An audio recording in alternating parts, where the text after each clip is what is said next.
Today I'm going to start a new perfect world in Anno 117 Pax Romana, because if I'm being honest, I've kind of just gotten tired of playing in the same world over and over again. As for the settings, I'm just going to be playing in an endless world, and I will choose to play on the normal difficulty. I will also play with the Prophecies of Ash DLC. As always, we start with a negative income, and usually I want to fix that as soon as possible, but this time I just wanted to already place some roads. I decided to make a little construction for my timber production chain. I placed my woodcutters and sawmills close together for an optimal timber production chain, and because everything is very compact, that's really nice too. This build only uses 4 sawmills and 4 woodcutters, which is really great in my opinion, and it also only uses 1 warehouse. I also wouldn't place many roads, because otherwise it will affect your woodcutters too much, because then they won't have enough forest to produce their wood. So as I said before, I just wouldn't place a lot of roads. I always place my timber production chain far away from my city, because otherwise it will also just affect your woodcutters way too much. After I connected my timber production chain, I placed my first 16 residences. I always like to place 16 because it doesn't cost a lot of wood and you really need your wood in the beginning, and because it's just like really nice to start with.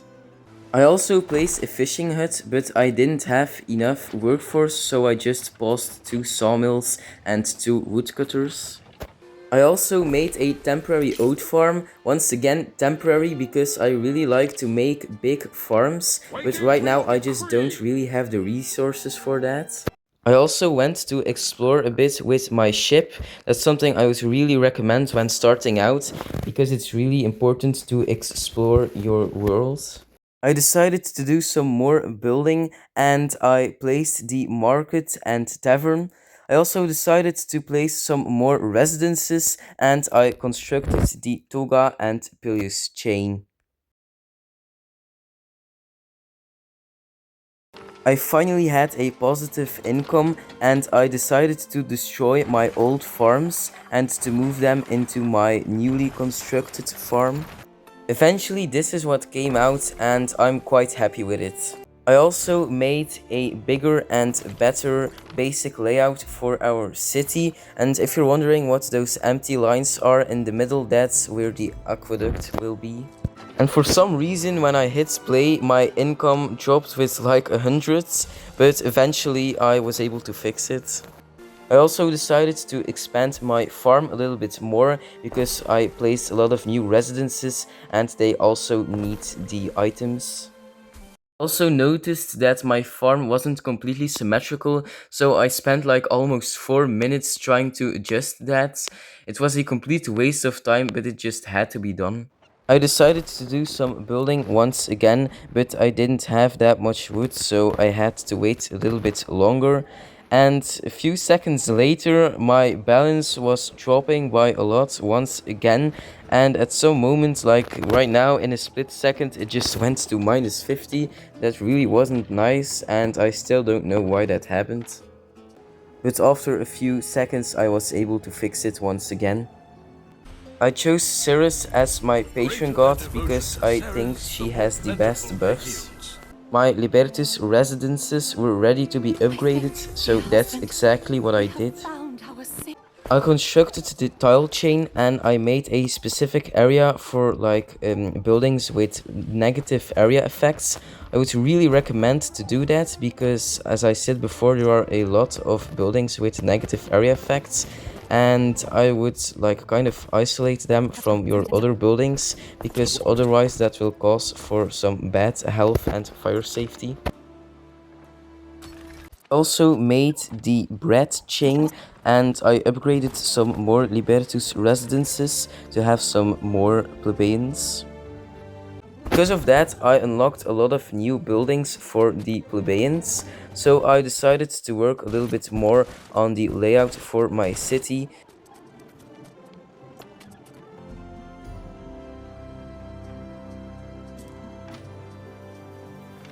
so weary, Praetor.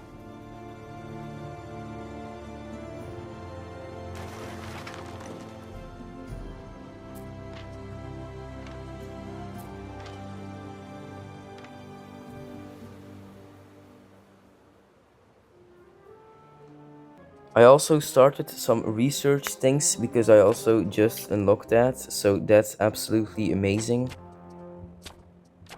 I also made the Garum chain, and I'm not showing that footage right now, but I ran into a lot of glitches, so I had to try it again and again, so that was really annoying. I also made the sandal chain, so I guess my plebeians will be very happy now, so that's really amazing. I also expanded my farm a lot more because I decided to construct the soap chain. I'm really happy that I have the lavender fertility on this island because I think it's maybe a little bit rare because in my other worlds I really didn't have a lot of lavender fertility. And I realized that for some reason I didn't place the actual bakeries for my bread chain, so that was kind of unfortunate. I also decided to kind of revamp my lavender farm because there just wasn't enough lavender, and because it also wasn't enough to support 2 soap makers. So I spent a little while on that, but eventually it worked perfectly, so that's also really great. I made some more Libertus residences, and because of that I also placed some more production buildings. But a little bit after that I realized that my fire safety was really low because it could cause a really bad fire incident. So I kind of just revamped my entire city layout, so I was able to place the Medici and the Vigiles. So that took quite a while, but I'm really happy with how it turned out.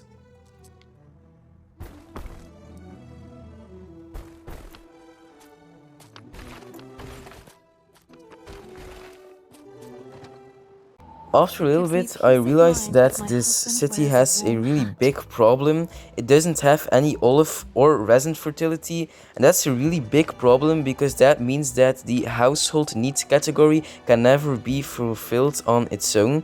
So I needed to search for another island, and I stumbled upon this one. It has the olive and the resin fertility, so that's absolutely amazing.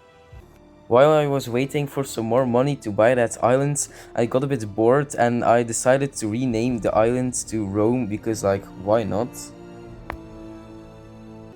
While I was waiting, a fire started, and 1 minute later there was also a riot, so that was really unfortunate because that was going to impact my income by quite a lot.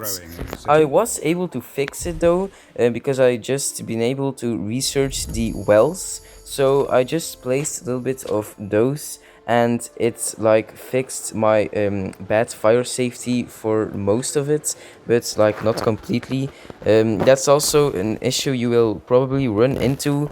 Once you have unlocked the aqueduct, your fire safety should stabilize. I finally had enough money to buy the island, so that's exactly what I did. In the next episode, episode 2 of this series, I'm going to be building a lot on this island. This is also my first YouTube video ever, so I would really appreciate it if you would maybe leave some tips and tricks in the comment section. And of course, I would really like it if you would subscribe or like this video. Thank you.